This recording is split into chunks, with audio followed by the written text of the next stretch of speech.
amalma ani yangma bi kibara mambulo kala sama ore ko jien kiribulon ba min ni abe fuma CPI ale koni ya ira ka fo kunu ko mami kera sababu ye ka mabakaburu munu be Tombouctou ni Bukari ka ale bina war sara ale bina war ni sara o de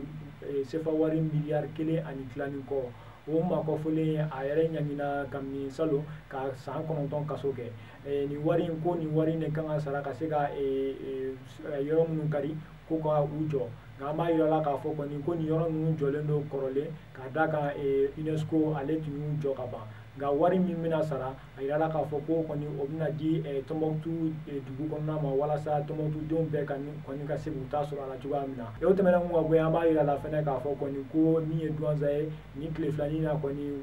attaque kɔni bɛ ka kɛ yen yɔrɔ la bingani caman bɛ ka kɛ yen o bingani ninnu mobili minnu kɔni bɛ voyager a caman b'olu de kan min yɛrɛ ye arabadon ye mobili dɔ kɔni ni o ye camion ye ale kɔni mɔgɔ dɔw bamacijugu dɔw kɔni bin'olu kan ni ka u ka bolofɛnw bɛɛ min'u la camion bolila yɛrɛ ko kisɛ kɔni o kɛr'o la nka a ma sa dɔ fɛnɛ kɛra kunun min kɛra